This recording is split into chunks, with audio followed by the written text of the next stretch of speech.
Assalamualaikum warahmatullahi wabarakatuh. Selamat sore, selamat datang kembali ke acara Neurotrauma Textbook Reading Marathon edisi Lindsay. Terima kasih kami ucapkan kepada Dr. Teddy Apriawan, spesialis bedah saraf konsultan, selaku dokter yang menginisiasi terselenggaranya acara textbook reading ini. Baiklah, pada sore hari ini kita memiliki dua presenter yang akan membawakan materi.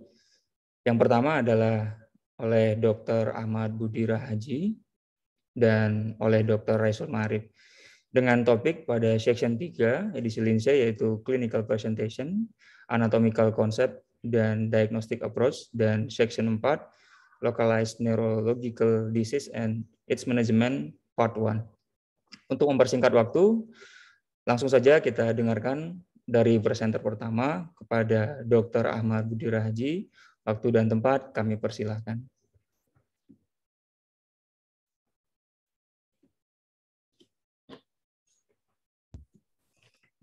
Baik, terima kasih Dr. Hilman. Izin saya mulai. Pada hari ini saya akan membawakan lanjutan dari chapter 3 dari buku Neurology and Neurosurgery Illustrated dari Lindsay mengenai Clinical Presentation, Anatomical Concept, and Diagnostic Approach. Ya, pertama kita akan bahas mengenai gangguan tidur. Jadi tidur merupakan akibat dari aktivitas dari beberapa organ yang area yang produksi tidur. Tidur bukanlah akibat dari pengurangan sensori input dari cerebral cortex, sehingga stimulasi dari area-area yang produksi tidur dan apabila mengalami damage pada area tersebut akan mengalami gangguan tidur. Adapun tidur dibagi ke dalam dua tahapan, yaitu rapid eye movement sleep atau REM sleep dan juga non rapid eye movement atau non REM sleep.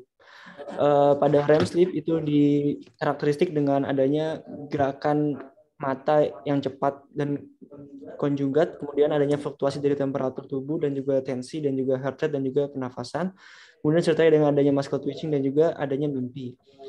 Untuk REM sendiri itu berasal dari area pontocerebellar formation, dan untuk REM ini sendiri dimediasi oleh noradrenalin. Sedangkan untuk non REM itu dikarakteristik dengan adanya tidak adanya gerakan mata, kemudian temperatur dan tensi nadi dan juga respirasi dalam keadaan stabil, kemudian tidak dapatkan adanya muscle twitching dan tidak adanya mimpi. Adapun untuk non REM sendiri itu berasal dari area midline pontine dan medullary nuclei, terutama REM nuclei. Untuk non-REM sendiri itu dimediasi oleh serotonin. Nah, adapun gangguan dari of sleep itu diantaranya adalah narkolepsi dan katapleksi. Narkolepsi adalah keinginan yang tidak terangkan seseorang untuk tidur pada tempat dan keadaan yang tidak seharusnya. Ini dapat terjadi secara tiba-tiba dan dalam waktu yang singkat. Kemudian ada juga katapleksi, yaitu adanya secara tiba-tiba kehilangan dari postur tubuh sehingga pasien dapat tiba-tiba jatuh tanpa dia disadari.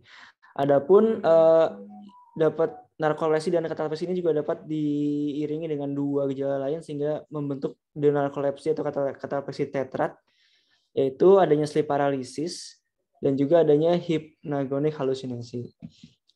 Adapun untuk treatmentnya dapat menggunakan beberapa obat-obatan, diantaranya adalah non-amfetamin stimulan modanil, amfetamin, sodium oxybate, selegilen, dan juga obat-obat golongan SSRI dan clomipremine. Selanjutnya beberapa disorder of sleep lainnya adalah night terror atau pavor nocturnus. Itu sering dialami oleh anak-anak, di mana anak-anak seringkali terbangun ketakutan dan ditandai dengan adanya takikardi. Namun ketika pagi harinya mereka tidak bisa mengingat kembali gejala tersebut. Umumnya ini self-limiting dan bila diperlukan dapat respon terhadap diazepam.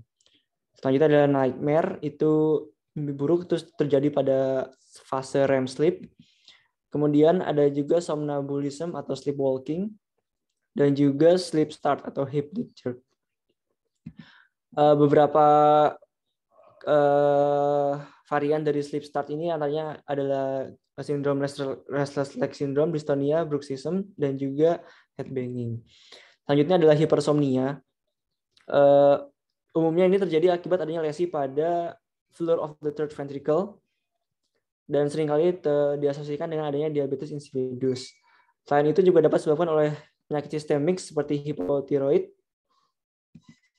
Selanjutnya adalah sleep apnea syndrome. Itu adalah adanya fluktuasi respirasi selama fase REM.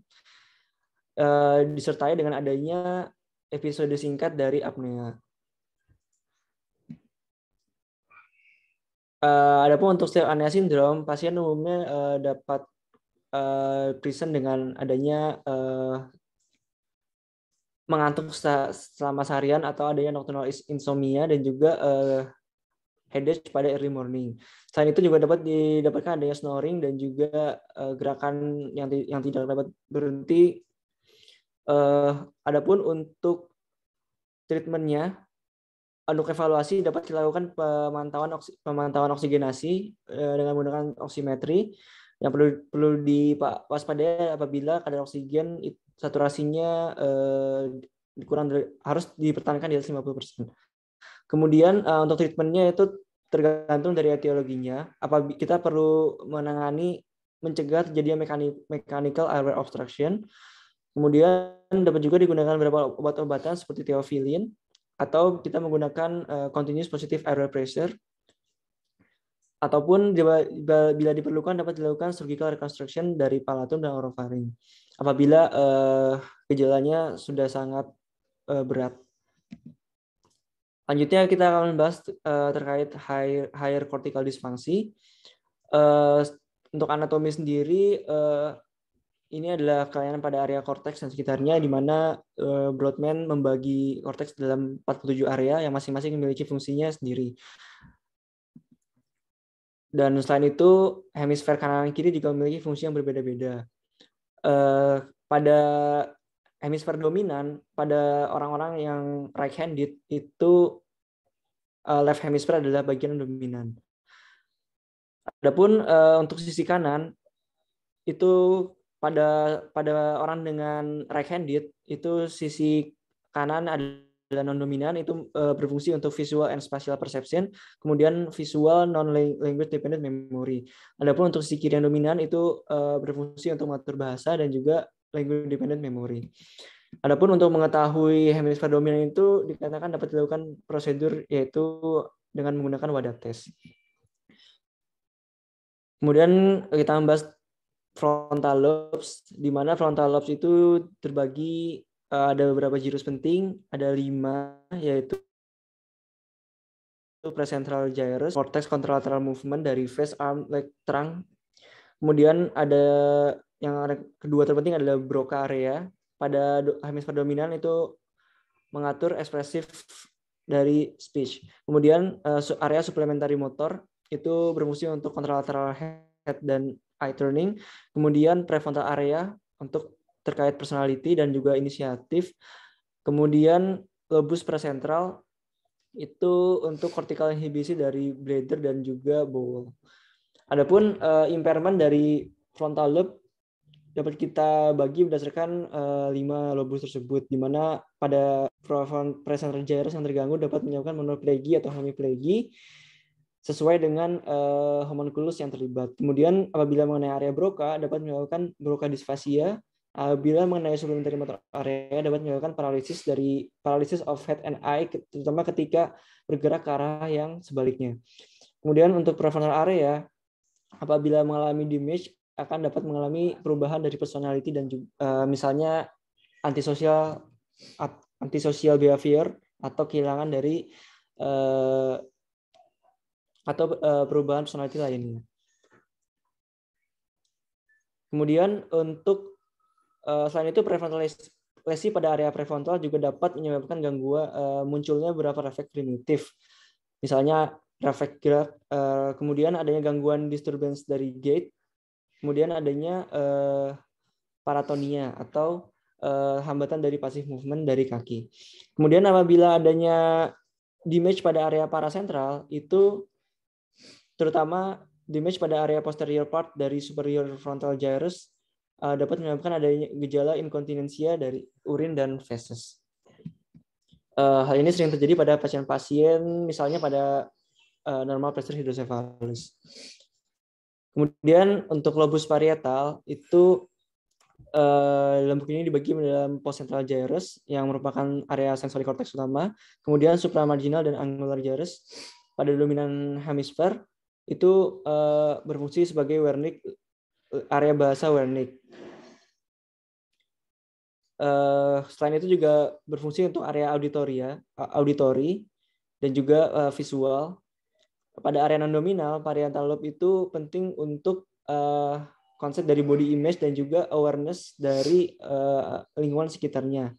Selain itu juga berfungsi untuk kemampuan seorang untuk membuat bentuk dan lain sebagainya. Dan terkait fungsi-fungsi visual proprioceptif.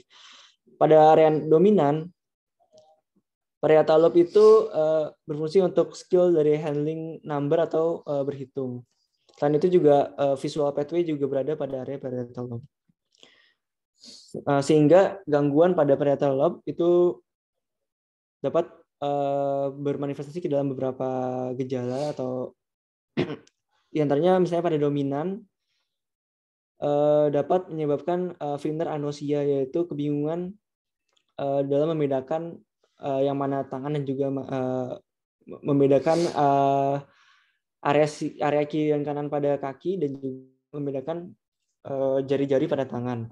Kemudian juga dapat menyebabkan gangguan perhitungan atau kalkulia dan juga gangguan dalam menulis atau agrafia, di mana ketiga gejala ini bila ditemukan dapat membentuk suatu Grassmann syndrome.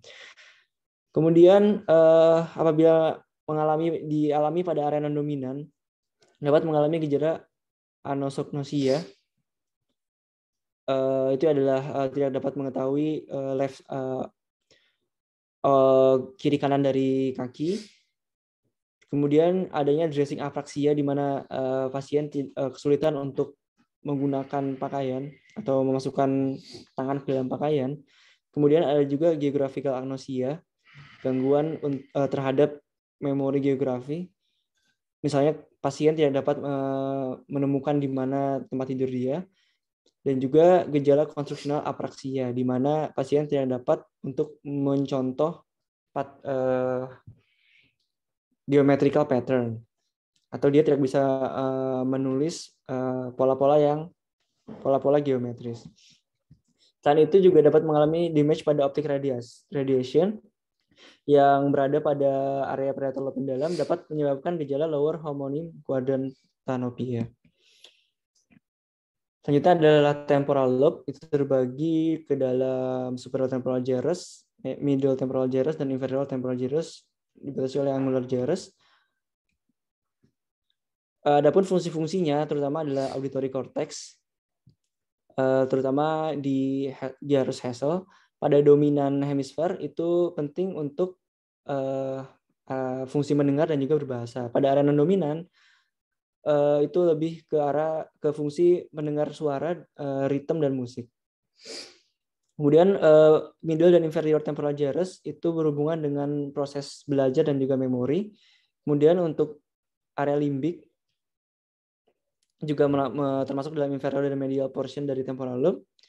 Di situ untuk merupakan fungsi pada olfactory dan juga untuk mengatur emosi dan affective behavior. Kemudian fungsi visual pathway juga terdapat pada temporal lobe. Sehingga impairment pada temporal lobe dapat menyebabkan gangguan pada auditory cortex sehingga menyebabkan cortical deafness. Kemudian gangguan pada middle dan inferior temporal gyrus dapat menyebabkan gangguan untuk memori dan juga belajar. Gangguan pada limbik dapat menyebabkan olfactory hallucination yang dapat disertai dengan kompleks partial seizure.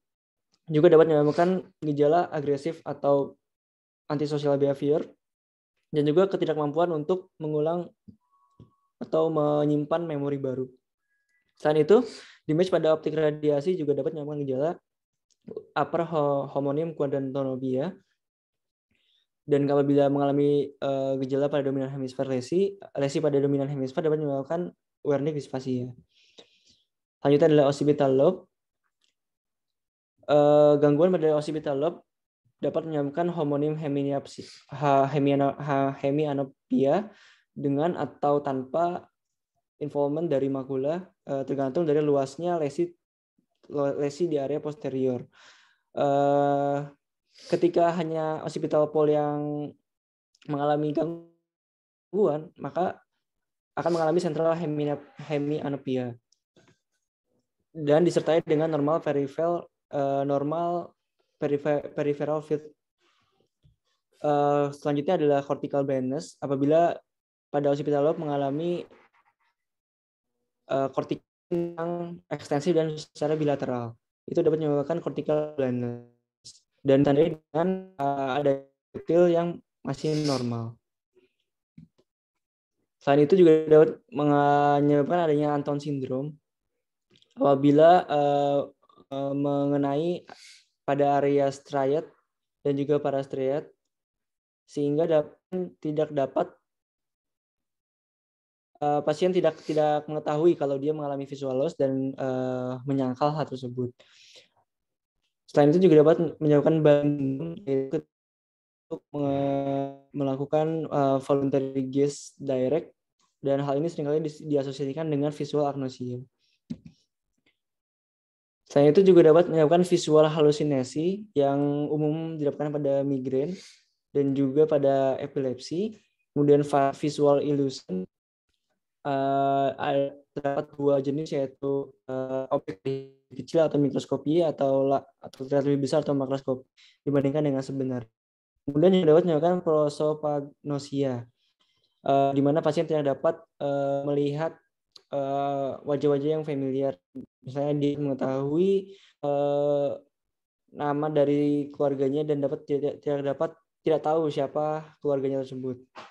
Dan itu juga dapat menyebabkan adanya gangguan lain, diantaranya adalah color agnosia, tidak dapat memahami warna dan tidak dapat matching terhadap warna.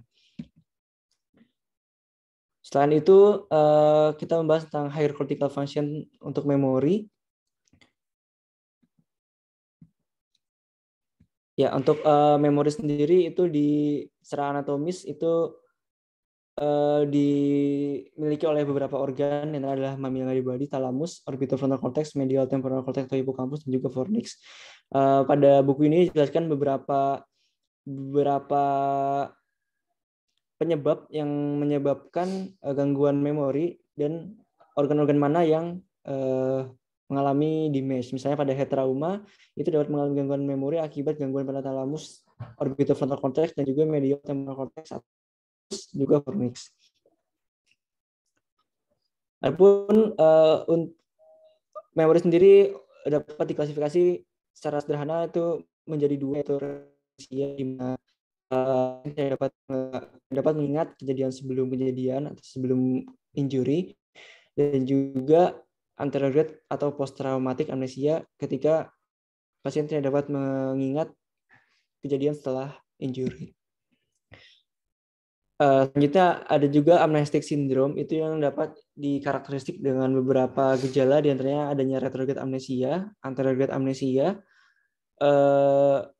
Namun pasien masih dapat mengulang informasi lama, dan juga pasien masih memiliki fungsi intelektual yang normal, masih memiliki personality yang normal, namun pasien memiliki cenderungan untuk menerka-nerka karena gangguan pada memorinya. Adapun penyebab dari gangguan memori, diantaranya adalah Korsakoff syndrome, dapat disebabkan akibat alkoholik, encephalitis, dan juga head injury. Ini sering terjadi akibat gangguan pada thalamus dan juga mammillary body. Dapat bergejala pasien sering false rasionalisasi dari keadaan atau lingkungan sekitarnya. Kemudian juga post traumatic amnesia, amnestic stroke, atau juga amnesia akibat tumor, dan juga akibat temporal lobectomy. Dan itu juga ada juga namanya transient global amnesia. Kemudian transient epileptic amnesia, dan juga psikogenik amnesia. Selanjutnya adalah gangguan terhadap bicara dan juga bahasa. Yang pertama adalah dysarthria. Dysarthria adalah gangguan pada artikulasi dan juga konten dari bicara dan bahasa. Dysarthria adalah gangguan pada artikulasi di mana bicara dan bahasa itu tidak mengalami masih intak. Adapun untuk mekanisme dari artikulasi itu terdiri dari 4 komponen. Yang pertama speech inisiasi dari area Brocae dominan, kemudian turun ke corticobulbar pathway melalui left hemisphere ke nukleus 10 dan 12 untuk mengatur otot-otot bicara, kemudian connection melalui corpus callosum ke area motor cortex yang sebelah kanan, kemudian akan menurun kembali melalui corticobulbar pathway ke nukleus 10 dan 12. Di mana nukleus 10 dan 12 itu menerima corticobulbar pathway secara bilateral innervation dari ipsilateral dan juga kontralateral. Adapun dysarthria sendiri pada buku ini dijelaskan beberapa cara untuk membedakan jenis-jenis dysarthria. Pertama, kita lihat dari bicaranya. Untuk kita minta pasien untuk berbicara keras, kita lihat apakah adanya speech-nya yang tidak jelas dan juga labial konsonannya kita lihat apakah mengalami gangguan apa enggak. Apabila iya, itu dapat mengalami asosiasi dengan kontralateral hemiparesis atau disfasia, dapat merupakan spastik dysarthria yang akibat dari cortical origin. Adapun untuk kausatifnya dapat akibat dari middle cerebral artery occlusi atau neoplasma. Apabila disertai dengan pseudobulbar palsy, itu gejala originnya adalah dari corticobulbar origin yang merupakan spastik dysarthria. Kemudian apabila pasien bicaranya itu lambat dan juga monoton dan juga dengan abnormal separasi dari silabil atau scanning speech, itu diasosiasikan dengan gejala dari cerebral disease. Ya, di antaranya adalah ataksi dysarthria, itu lesi pada cerebral vermis dan juga paravermis. Dan juga selanjutnya gejala-gejala lain di antaranya adalah yang berasosiasi dengan gejala extrapyramidal disease, dapat menyebabkan hiperkinetik dan juga hipokinetik dan hiperkinetik dysarthria. Itu umumnya terjadi pada pasien-pasien Parkinson dan juga Huntington disease. Selanjutnya flaccid dysarthria itu diasosiasikan dengan gejala kelemahan pada nervus 10 dan juga nervus 12. Dapat disebabkan akibat dari motor neuron disease seperti bulbar poliomyelitis dan juga cranial polyneurosis. Kemudian disorder of speech dysphonia akibat gangguan pada otot di area vocal cord. Apabila dapatkan paralisis dari kedua vocal cord, pasien bicara dengan berbisik-bisik dan didapatkannya adanya inspirasi stridor. Itu dapat disebabkan akibat adanya medular damage pada medular, bisa karena akibat infak ataupun syringobulbia.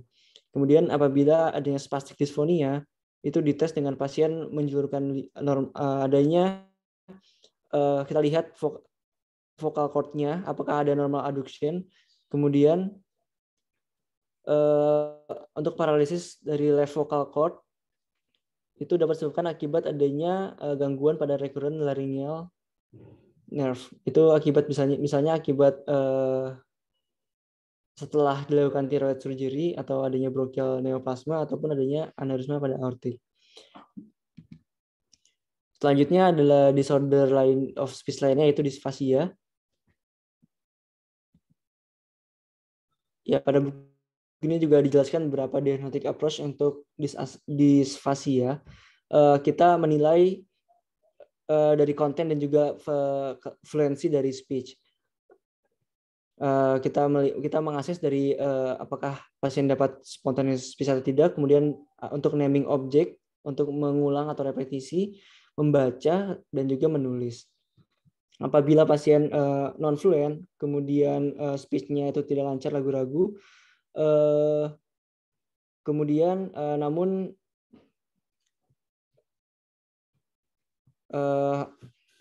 pasien masih dapat memahami dengan baik, disertai dengan menulis yang buruk, kita dapat diklasifikasi sebagai bronchodysfasia atau motor or expressive dysfasia, dapat disebabkan akibat vascular disease, neoplasma, trauma, infektif, dan juga degenerative disease. Kemudian ada juga Wernicke dysfasia, di mana untuk pemahamannya terganggu, namun untuk speech-nya cenderung masih baik. Namun juga dapat mengalami adanya neologis atau kata-kata baru, kemudian parafrasia, Kemudian juga pasien unaware terhadap masalah bahasa dia dan disertai dengan gangguan menulis itu dapat disebabkan akibat Wernicke dysphasia. Dapat yang cenderung berorigin pada sensori atau reseptif dysphasia. Itu dapat disebabkan akibat vascular disease, neoplasma, trauma, infeksi, dan juga degeneratif. Jenis lainnya adalah global dysphasia, di mana di mesh berada pada area yang lebih besar dari dominan hemisfer. Itu dapat disebabkan akibat kelainan vaskular, neoplasma, trauma, infeksi, dan juga degeneratif. Selain itu ada juga konduksi disfasia, di mana dapat disebabkan akibat gejala-gejala gangguan vaskular, neoplasma, trauma, dan juga infeksi, serta degeneratif. Selanjutnya adalah gangguan pada penglihatan. Yang pertama adalah gangguan refraksi. Itu dapat kita nilai dengan melakukan tes visus menggunakan pinhole. Dapatkan adanya 4 tipe, yaitu presbiopi, hipermetropi, miopi, dan astigmatism. Selanjutnya yang perlu kita perhatikan pada pemeriksaan mata adalah kita pertama memeriksa dari globe dan juga anterior chamber. Terlihat apakah adanya kemerahan dan juga mata ya painful eye. Kemudian apakah adanya lakrimasi yang berlebihan, apakah adanya fotofobi, dan juga apakah ada visual loss yang akut. Bila dapatkan adanya area kornea yang inflamasi dan ulcerasi, dapat disebabkan akibat keratitis. Bila inflamasi pada iris, ciliary bone, dan juga small pupil adalah uveitis. Bila dapatkan kornea yang berkabut, kemudian kongesti dari siliar, kemudian disertai dengan pupilan dilatasi, dan juga peningkatan tekanan okular dapat disebabkan akibat akut glaukoma, dan juga gejala lain. Dan juga beberapa penyakit lainnya seperti endophthalmitis. Selanjutnya kita perlu memeriksa dari segmen posterior. Di sini beberapa hal yang penting, misalnya pada papil edem kita temukan adanya disc margin yang mulai blur atau tidak jelas batasnya, kemudian loss of physiological central cup, kemudian adanya enlargement dari vein, dan juga hemorrhage juga terkadang dapat didapatkan. Juga dapat adanya radial streak dari retina. Selain itu, contoh lainnya adalah diabetic retinopathy, di mana memiliki tanda-tanda yaitu adanya small deep hemorrhage dan juga adanya hard exudate pada pemeriksaan fundoskopi. Apabila ditemukan juga dark oval mass dan juga pada pasien-pasien dengan middle age dapat dicurigai sebagai malignant melanoma, sedangkan apabila ditemukan white mass di belakang pupil dan terutama pada infant itu dapat disebabkan akibat retinoblastoma. Selanjutnya beberapa gangguan penglihatan yang terakhir adalah monocular blindness, itu akibat dapat disebabkan akibat inflamasi, gangguan vaskular ataupun kompresi dari area optic nerve. Kemudian adanya gangguan penglihatan junctional scotoma, itu mengindikasikan adanya optic nerve lesion ya di depan dari kiasma. Kemudian di gambar ini adalah bitemporal hemianopia atau quadrantanopia. Bila berada pada upper quadrant itu mengindikasikan adanya kompresi dari optik kiasma dari bawah, yang mengindikasikan adanya pituitary adenoma, nasopharyngeal carcinoma, dan juga sphenoid sinus mucoceal. Hal ini perlu diketahui lebih lanjut dengan pemeriksaan penunjang seperti CT atau MRI. Kemudian apabila mengalami bitemporal hemianopia yang pada area lower quadrant, itu mengindikasikan adanya kompresi dari optik kiasma yang berasal dari atas, yang dapat disebabkan akibat craniopharyngioma dan juga tumor pada ventricle 3. Selanjutnya, homonim hemianopia itu merupakan akibat adanya kompresi pada optic tract yang dekat dengan kiasma, dapat disebabkan akibat vaskular dan juga tumor. Selanjutnya, Ada juga homonim hemianopia dengan adanya macular involvement. Ini mengindikasikan adanya lesi pada pol dari korteks calcarina yang dapat disebabkan akibat tumor, misalnya tumor intrinsik seperti glioma atau metastasis.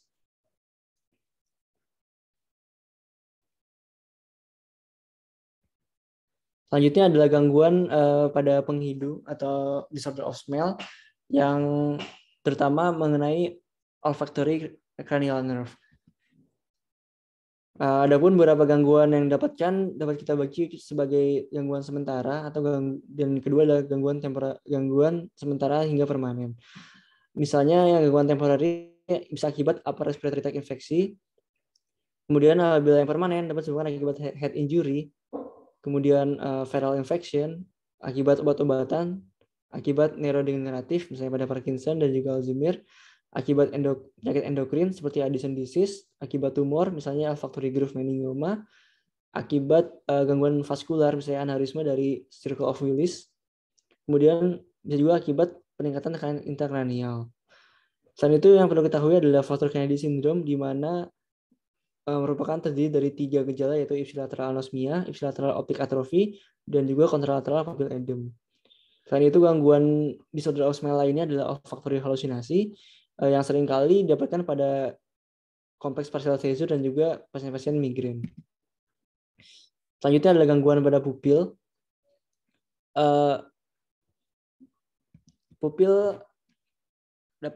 Gangguan pada pupil dapat berupa gangguan pada area simpatetik yang dapat memiliki gejala yaitu adanya di mana dilator pupil itu menyebabkan small pupil atau miosis, kemudian dapat mengalami gangguan pada levator palpebral muscle yang dapat menyebabkan ptosis, kemudian gangguan pada vasoconstrictor fiber yang dapat menyebabkan adanya gangguan berkeringat. Sedangkan gangguan pada parasimpatik itu dapat menyebabkan sphincter pupil yang midriasis. Ya, ini adalah beberapa cara memeriksa lesi pada nefrus 3. Ini perlu kita bedakan apakah lesi pada nefrus 2 atau nefrus 3. Di mana ketika pupil tidak dapat konstriksi, ketika cahaya kita berikan kepada mata yang sisi ipsilateral atau kontralateral itu menandakan adanya lesi pada nefrus 3. Selain itu juga pada pasien nefrus 3 seringkali disertai dengan adanya ptosis dan juga gangguan pada gerakan bola mata. Pada pasien-pasien penyakit kesadaran, pasien koma, dilatasi pupil dan juga gangguan untuk refleks terhadap cahaya itu merupakan cara yang simpel untuk mengidentifikasi adanya lesi pada nefrus 3 atau tidak, terutama pada pasien-pasien yang telah mengalami head injury atau pasien-pasien yang mengalami peningkatan tekanan intrakranial. Dan ini adalah tanda-tanda penting untuk transtentorial herniasi. Selain itu, gejala lain disorder of pupil lainnya adalah pupil konstriksi, di mana penyebabnya itu adalah Horner syndrome yang memiliki gejala berupa miosis, ptosis, dan juga gangguan dari berkeringat. Selain itu, beberapa penyebab lainnya juga dapat disebabkan akibat adanya kongenital. Dan itu juga perlu kita bedakan bagaimana membedakan gangguan nervus itu akibat varian sentral dengan menggunakan kokain 1%. Untuk mengetahui lesi di area preganglion ataupun postganglion. Kemudian ada juga pupil Argyro-Robertson, di mana tandanya dengan adanya small pupil yang irregular, yang juga tidak memiliki refleks cahaya, namun masih memiliki refleks terhadap akomodasi. Namun dapat berespon terhadap obat-obatan dilator pupil, di mana Argyro-Robertson pupil itu seringkali memiliki sinonim dengan sifilis infeksi, namun juga dapat disebabkan akibat lesi pada area midbrain, akibat neoplasma, gangguan vaskular, dan inflamasi, dan juga demyelinatif. Dan itu juga kita perlu melihat gangguan dari akomodasi dan juga convergence. Itu dapat disebabkan akibat gangguan pada ekstrapyramidal seperti akibat Parkinson dan juga akibat tumor pada area pineal. Selanjutnya adalah gangguan dari gerakan bola mata yang seringkali memiliki gejala diplopia. Diplopia itu sendiri gangguan dari merupakan akibat dari gangguan bola mata yang disarafi oleh 3 nervus, yaitu nervus 3, nervus 4, nervus 6.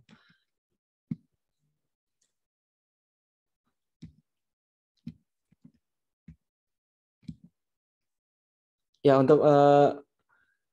untuk melihat clinical assessment dari gangguan diplopia, itu pertama kita perlu memeriksa dari orbitnya. Apakah terdapat proptosis ataupun fiksasi dari globnya. Bila dilakukan proptosis, itu dapat disebabkan akibat orbital tumor atau granuloma, carotid cavernous fistule, dan kemudian cavernous sinus thrombosis, dan juga tirotosiosis. Selanjutnya, apabila globe fixation tidak baik, dapat disebabkan akibat orbital fracture. Kemudian kita memeriksa dari gerakan bola mata. Nah, pada gejala pada lesi nervus 3, selain biasanya disertai dengan ptosis dan juga pupilodilasi, yang seperti telah dijelaskan sebelumnya di bab sebelumnya. Selanjutnya adalah lesi pada nervus 4, di mana mata umumnya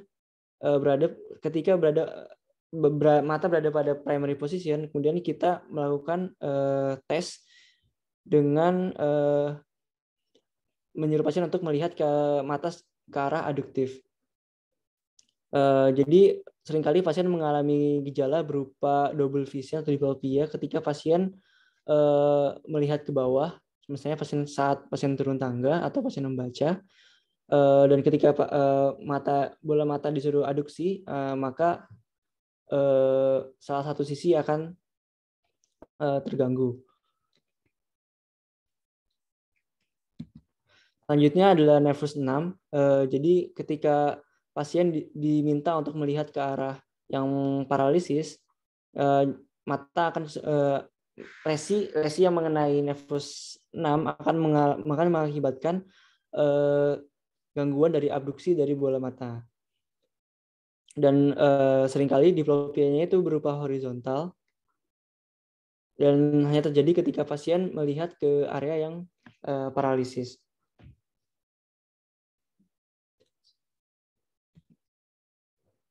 Pada buku ini juga dijelaskan beberapa jenis penyebab dari lesi nervus 3 dan area-area yang mengalami gangguan. Misalnya pada area midbrain, itu apabila ditemukan bilateral dapat disebabkan akibat lesi pada nukleus oculomotor, apabila disertai dengan tremor atau contralateral hemiparesis dapat lesi pada area-area nukleus dan juga cerebral peduncle, dan dapat disebabkan akibat infark, demyelinasi, akibat tumor intrinsik, ataupun akibat kompresi dari basilar aneurisma. Begitu juga dengan area-area lainnya.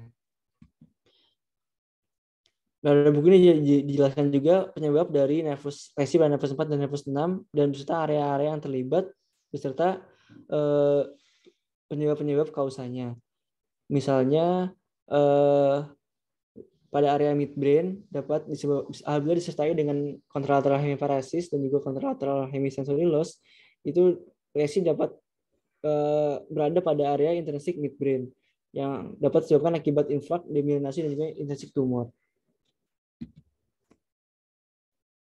Nah, sehingga lesi dari nervus 3 dan 4 dan 6 itu memerlukan pemeriksaan penunjang lebih lanjut seperti MRI atau CT. Kemudian selain itu juga perlu dilakukan beberapa pemeriksaan tambahan, misalnya untuk mengetahui marker inflamasi, misal juga sitologi CSF, dan yang disesuaikan dengan gejala klinis yang dialami oleh pasien.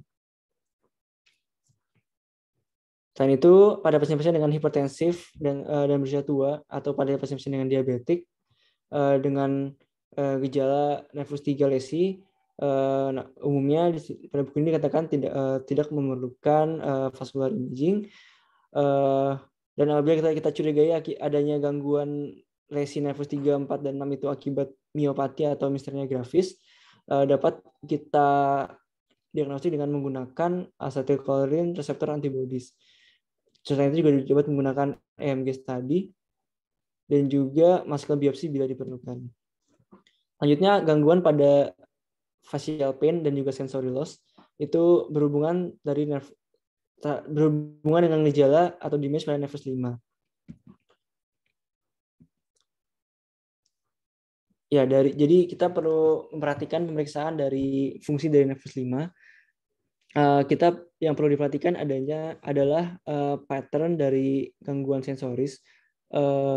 Apakah itu patternnya adalah divisi sesuai dengan perjalanan ramus nervus 5 cabang pertama, kedua, atau ketiga. Apabila patternnya adalah sesuai dengan perjalanan tersebut atau pattern divisi, dapat disebabkan akibat lesi pada area root atau perifer.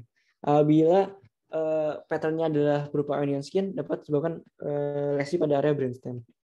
Kemudian kita juga perlu memperhatikan tipe dari sensory loss-nya.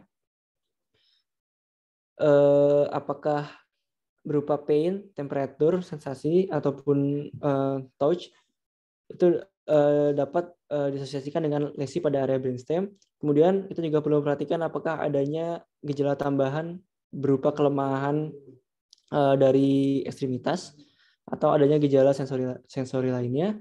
Bila disertai dengan cranial nerve palsy, dapat disebabkan akibat lesi pada intrinsic brainstem. Namun kita belum bisa mengeksklud dari area cerebral protein angel masa pada area CPA. Kemudian apabila tanpa disertai dengan cranial nerve palsy, dapat lesi merupakan berasal dari area supratentorial. Ya, pada buku ini juga dijelaskan beberapa penyebab dari lesi nervus 5 dan beserta dengan origin area yang terlibat.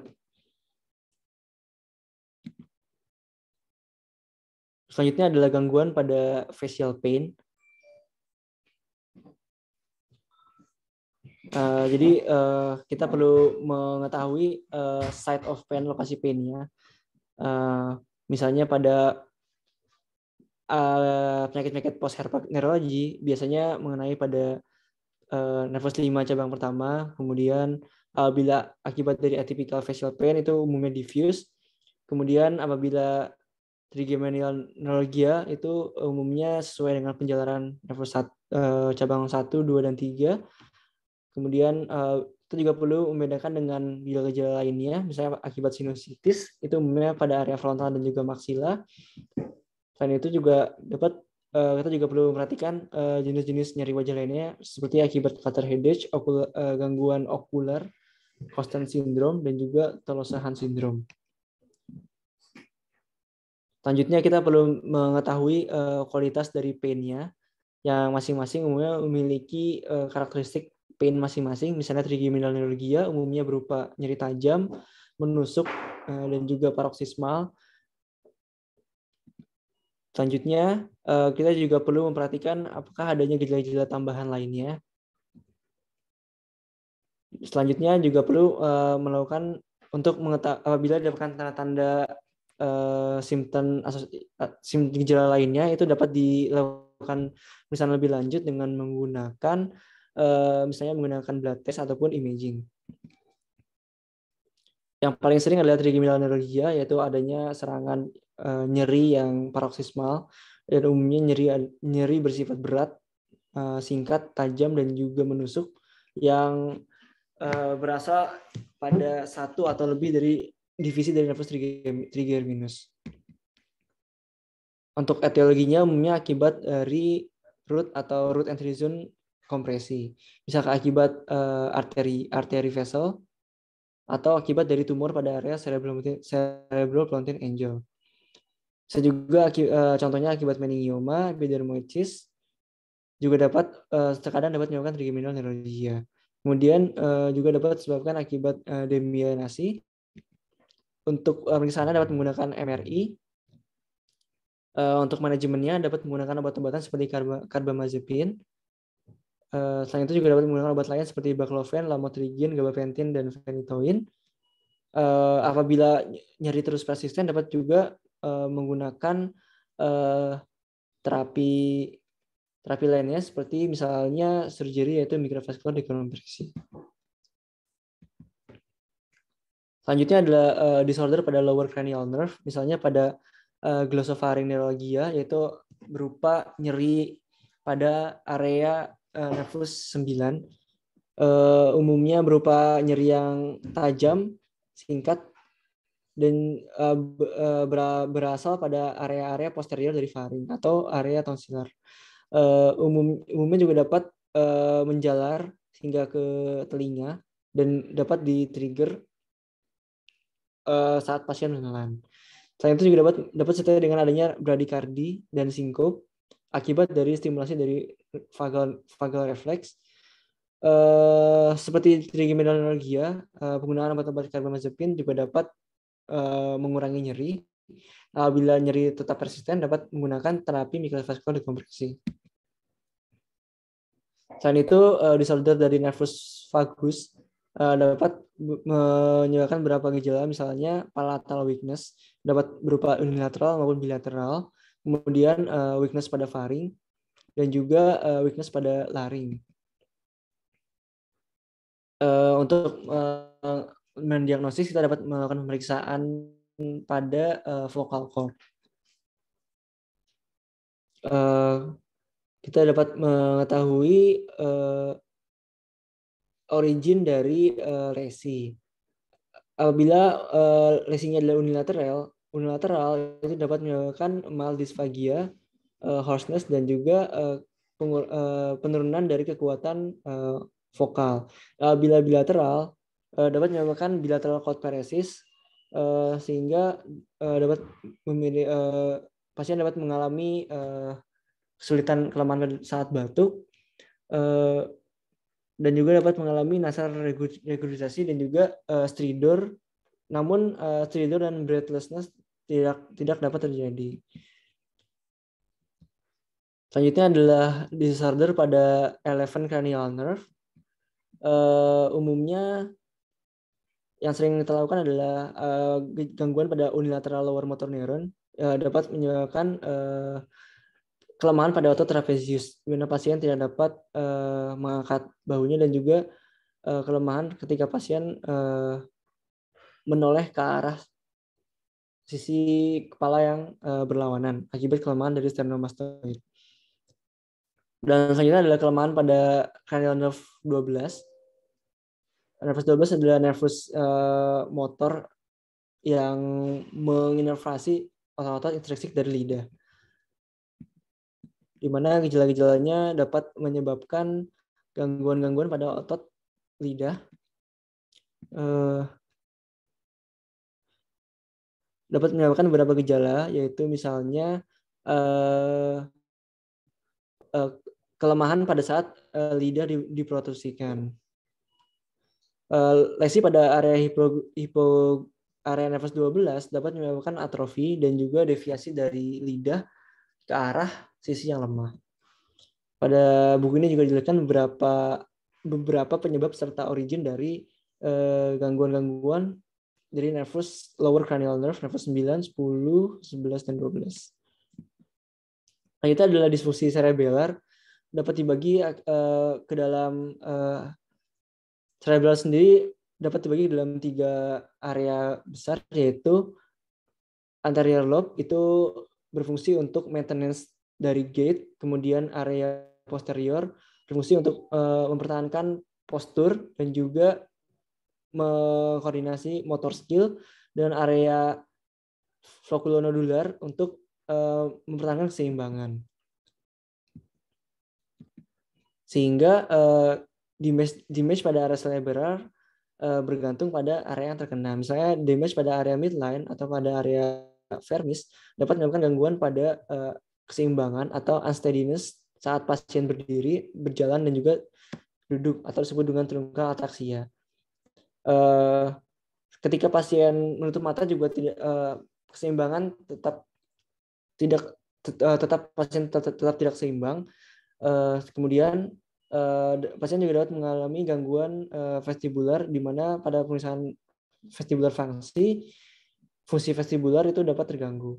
Sedangkan pada image pada area hemisfer umumnya dapat menyebabkan gejala-gejala yang ipsilateral terhadap sisi lesi. Damage pada area hemisfer umumnya dapat memiliki beberapa gejala, di antaranya adalah ataksia, kemudian dismetria, dysdiadokinesia, dan juga intention tremor. Pasien juga dapat mengalami rebound phenomenon dan juga pendicular reflex, di mana ketika diberikan reflex, kaki pasien dapat swing secara berlebihan. Kemudian gejala cerebral disfungsi lainnya adalah terkait gerakan mata, juga dapat mengalami nystagmus akibat lesi yang berasal pada koneksi cerebral dan juga vestibular nuclei, umumnya bersifat unilateral. Kemudian juga dapat mengalami gangguan bicara berupa dysarthria. Kemudian dikatakan juga dapat mengalami titubasi. Titubasi adalah tremor yang ritmik dari kepala dan seringkali disertai dengan distal limb tremor. Kemudian apabila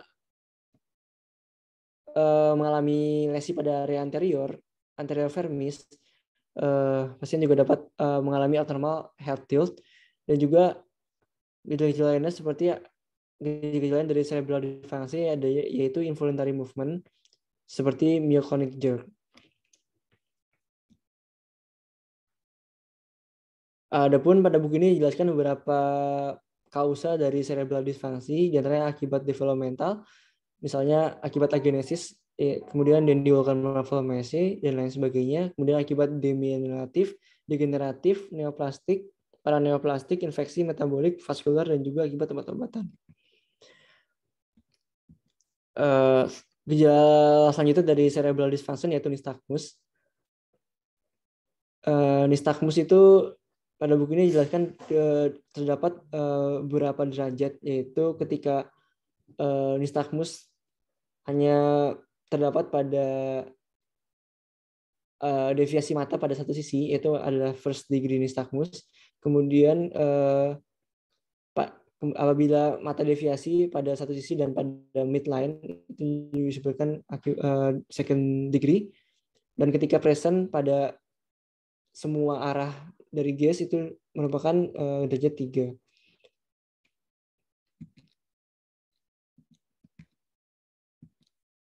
Yang perlu kita bedakan adalah vestibular nystagmus dan juga central nervous system nystagmus.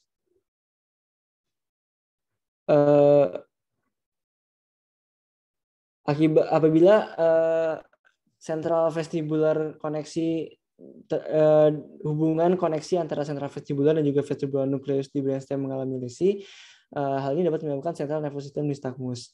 Nystagmus ini dapat berupa nystagmus horizontal, vertikal, rotatory, ataupun disosiasi.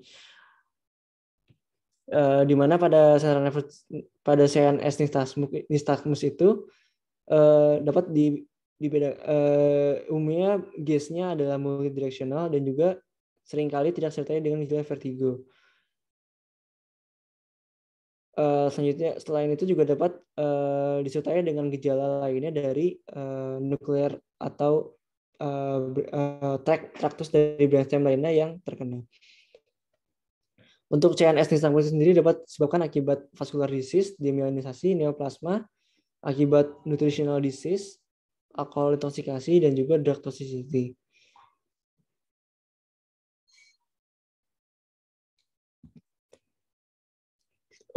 Gejala cerebral dysfunction lainnya adalah tremor. Tremor adalah gejala rhythmic involuntary movement, umumnya berefek pada limb. Jadi tremor sendiri dapat dibagi dalam beberapa jenis, yaitu tremor atres, yaitu apabila tremor didapatkan pada saat pasien istirahat, atau tremor saat pasien mempertahankan postur, atau pasien ketika melakukan movement, atau ketika di akhir dari movement.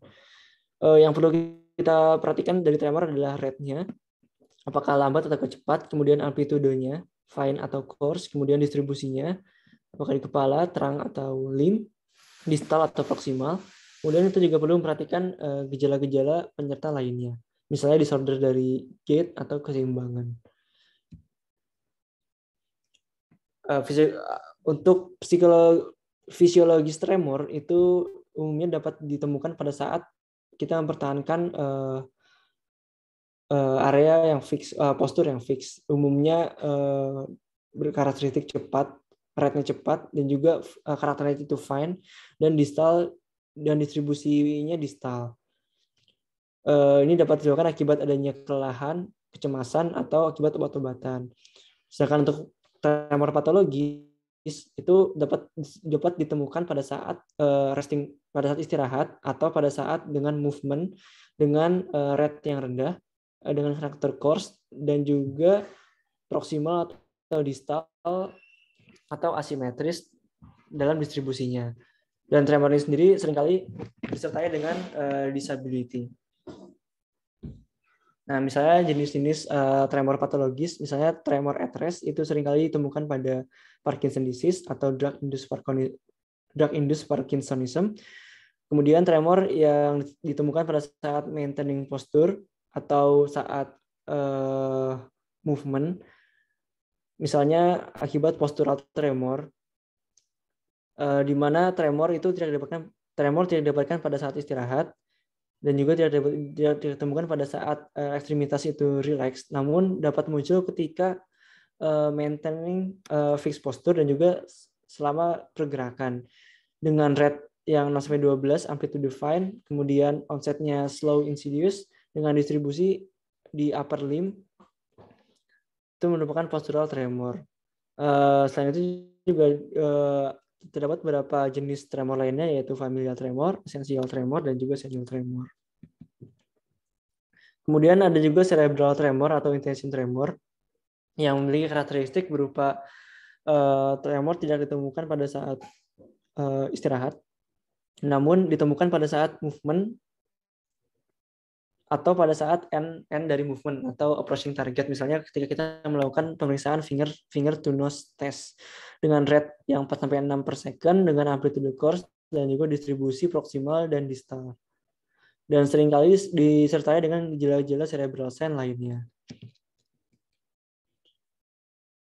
Tremor sendiri perlu dibedakan dengan myoklonus, di mana myoklonus adalah shock-like kontraksi dari muscle yang irregular dan asimetris.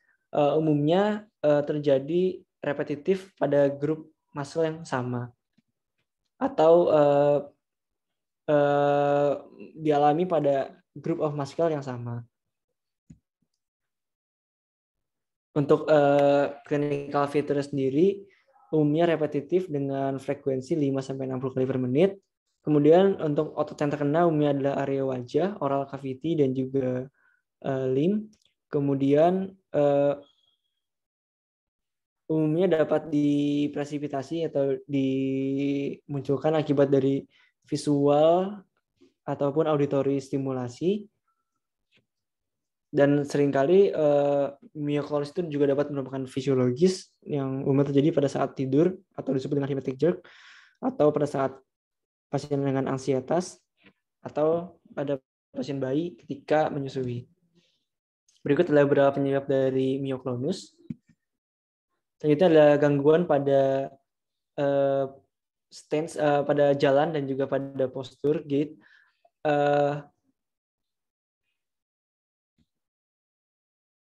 Ya, pada pasien, untuk mengetahui gangguan pada stance dan gait kita perlu menilai pada saat dengan melakukan beberapa jenis pemeriksaan. Misalnya kita melihat pasien berjalan atau pasien melakukan tandem gait atau heel to toe walking, kemudian berdiri dengan mata terbuka atau mata tertutup. Ini dapat membedakan kelainan pada cerebral atau pada sensori ataksia. Di sini pada buku ini dijelaskan beberapa perbedaannya, yaitu sensori ataksia, di mana pada pemeriksaan dengan mata terbuka pada saat berdiri itu normal, namun pada saat mata tertutup itu biasanya unsteady atau tidak seimbang atau disebut dengan rombak positif. Itu disebabkan akibat sensori ataksia. Kemudian apabila cerebral ataksia itu apabila mata ditutup maupun mata dibuka itu umumnya pada saat mata terbuka itu sudah tidak steady, namun ketika mata tertutup maka itu akan bertambah tidak seimbang. Itu akibat dari cerebral ataksia. Beberapa gejala spesifik lainnya terhadap gangguan gangguan gait yaitu cerebral dan sensori sudah dijelaskan di slide sebelumnya. Kemudian ada juga hemiplegic gait dan juga Parkinson gait. Selanjutnya adalah kelemahan pada ekstremitas.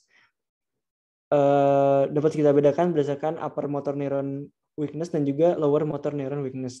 Pada UMN, lesi UMN itu kita nilai dari tonusnya, umumnya mengalami hipertonus dan juga klonus juga dapat didapatkan. Kemudian dia didapatkan adanya muscle fasciculation. Kemudian muscle wasting itu umumnya tidak didapatkan. Namun apabila dalam jangka panjang juga dapat ditemukan muscle wasting berupa atrofi. Untuk refleksnya umumnya meningkat, refleks tendon dan juga superficial.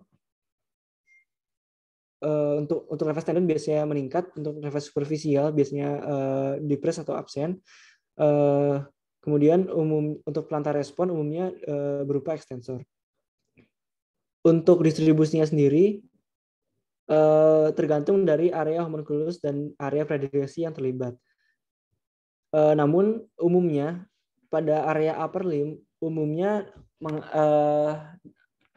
kelemahan akan lebih berat pada ekstensor dibandingkan dengan flexor. Sedangkan pada lower limb itu kelemahan pada flexor lebih besar daripada ekstensor.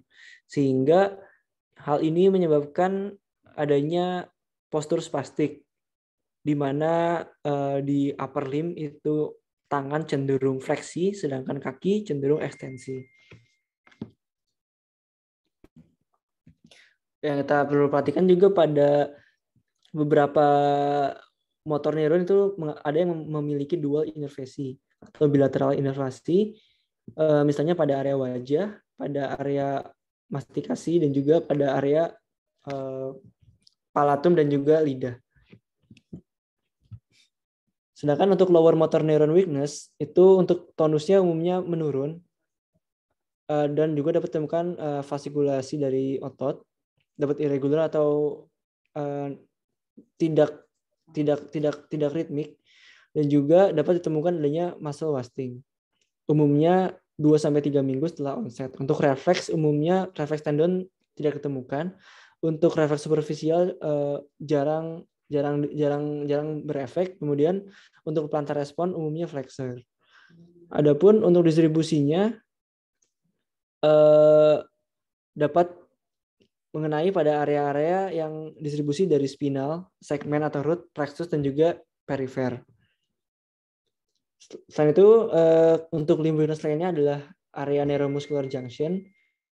Umumnya itu untuk tonus, muscle bulk, dan juga refleksnya normal. Namun untuk gejala kuncinya itu adanya kelemahan dan itu sering terjadi dengan repetisi dan umumnya terlibat pada muscle okular dan juga bulbar. Selain itu juga dapat disebabkan weakness itu pada akibat dari muscle disease. Namun ini cukup sulit dibedakan dengan gejala lower motor neuron, di mana pada muscle disease itu dapat untuk tonusnya dapat menurun, untuk muscle bulk-nya dapat menurun dan tidak dapat adanya fascikulasi, untuk refleks juga menurun, dan untuk distribusi umumnya proksimal dan juga spesifik, pola-pola yang spesifik. Ya, pada buku ini jelaskan beberapa jenis UMN, gejala-gejala yang mungkin disertai dan juga lesi-lesi yang terlibat. Misalnya pada area gambar paling atas yaitu ini pada saat ini adalah gejala UMN yang unilateral. Misalnya mengalami pada face area bawah, kemudian tangan dan juga kiri hemiplegi itu disertai dengan impairment dari conscious level, ada juga disertai dengan visual field deficit dan juga disfasia. Itu dapat disebabkan akibat lesi pada contralateral hemisfer. Bila pasien alert dan juga tidak ditemukan ada disfasia dan juga visual deficit yang jarang berefek, itu dapat disebabkan lesi pada contralateral internal kapsul. Bila disertai dengan contralateral nervous 3 palsy, itu dapat lesi mengenai pada area contralateral midbrain. Begitu juga dengan gambar selanjutnya, apabila hemiplegi pada area tangan dan juga kaki, namun hemipleginya pada area face yang contralateral dengan pattern lower motor neuron dan kadang-kadang disertai dengan gejala conjugate gaze deviasi, dapat lesi itu berasal pada area contralateral pontine contralateral pontine. Kemudian apabila hemiplegi pada area arm dan leg saja tanpa disertai dengan wajah, apabila disertai dengan visual field deficit dan juga adanya discriminatory sensory deficit, itu dapat disebabkan contralateral cortex, area cortex saja. Kemudian apabila disertai dengan gejala pain dan hilangnya pain dan temperatur pada same site, dan juga kelemahan pada palatum dan lidah pada area yang berkebalikan, itu dapat disebabkan lesi pada area contralateral medular.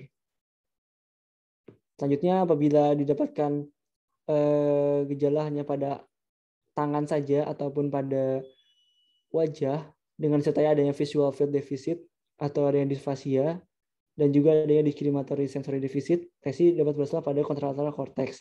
Bila monoplegi dan disertai dengan adanya discriminatory sensory deficit dan juga loss dari pain dan temperatur pada opposite leg dan juga hilangnya fungsi propriocepti dapat pada same site dapat disebabkan akibat gangguan pada level T1 sampai L1 ipsilateral spinal lesion. Ya, yang selanjutnya adalah apabila kombinasi UMN bilateral. Pada buku ini juga dijelaskan beberapa gejala yang muncul dan juga lesi yang terlibat. Misalnya pada tetraplegi itu dapat dibedakan lesinya berdasarkan gejala-gejala yang dia miliki. Misalnya apabila mengalami gejala pernafasan di mana membutuhkan ventilatory support, namun tidak didapatkan adanya cranial nerve lesion, itu lesi tetraplegi dapat ditemukan pada area C1 sampai C3 bilateral cervical spine lesion. Bila disertai dengan respirasi diafragma, gangguan pada diafragma dapat disebabkan akibat lesi pada level C4. Kemudian paraplegi, apabila paraplegi ditemukan dan disertai dengan gejala hilangnya dari discriminatory sensory dan juga frontal incontinence, itu dapat disebabkan lesi pada area cortex, area medial. Kemudian bila ditemukan gangguan pada sensory level pada semua sensori modalitas dan juga adanya akut retensi urin, itu dapat disebabkan lesi pada T1 sampai L1. Selanjutnya ini adalah lesi pada UMN beserta gejala dan juga lokasi lesi yang terlibat.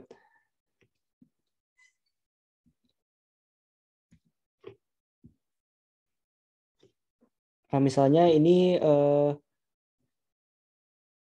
apabila hanya beberapa muscle group yang terlibat, itu dapat kita lesi dapat berasal dari area-area nervus perifer, di antaranya dari nerve root, dari brachial plexus, dari lumbosacral plexus, dan juga dari nervus perifer, dan memiliki gejala yang berbeda-beda. Sedangkan untuk lesi elemen yang bilateral itu kita perlu melihat beberapa area grup muscle yang terlibat. Misalnya pada area distal itu dapat apabila lesi yang mengenai itu kelemahan hanya pada area distal, itu dapat disebabkan akibat polyneuropathy. Bila proximal group yang terlibat dan disertai dengan hilangnya refleks, itu akibat dari polyneuropathy, dan juga apabila refleks masih ada, masih disebabkan oleh myopathy. Apabila hanya spesifik grup yang terlibat, itu dapat disebabkan akibat distrofi facioscapulohumeral. Selanjutnya adalah sensory impairment, sama seperti dengan motor itu akibat gangguan pada jelas-jelas dari sensoris. Yaitu dari gangguan pada spinothalamic pathway, dorsal column pathway, dan juga dorsal dan ventral spinocerebellar pathway.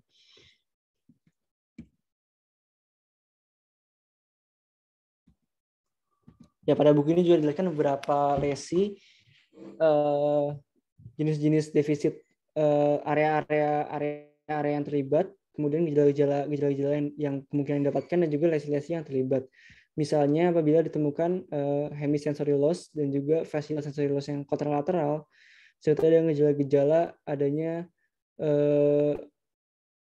hilangnya modalitas dari ekstremitas kaki, dan juga hilangnya pain dan temperatur pada opposite side dari wajah, itu dapat disebabkan lesi pada area kontralateral pontin. Ya, selain itu juga dan beserta lesi lainnya yang dapat kita pelajari lebih lanjut di buku Lindsay ini. Selanjutnya adalah kita juga perlu melihat adanya distribusi inervasi sensoris dari seluruh tubuh yang umumnya terbagi ke dalam beberapa segmen yang seringkali kita periksa untuk mengetahui area-area dermatom yang terganggu. Ini juga dapat menentukan area sensoris level berapa yang mengalami gangguan. Ya, sekian dari pembahasan chapter 3 buku Lindsay. Mohon maaf dari kesalahan. Terima kasih. Assalamualaikum warahmatullahi wabarakatuh. Waalaikumsalam warahmatullahi wabarakatuh. Terima kasih kami ucapkan kepada Dr. Ahmad Budi Rahaji yang telah mempresentasikan topik pada sore hari ini. Karena waktu sudah terlalu sore dan kami cukupkan pada sesi ini hanya pada section 3 dan akan dilanjutkan pada sesi berikutnya untuk section 4 oleh pemateri berikutnya Dr. Resuma Arif. Baiklah, terima kasih sudah hadir dalam acara Neurotrauma Textbook Reading edisi Lindsay. Semoga apa yang dipaparkan dapat memberikan manfaat bagi seluruh peserta yang hadir. Saya, Hilman Suhaili, dan segenap kru Divisi Neurotrauma Bedah Saraf Universitas Airlangga mengucapkan terima kasih.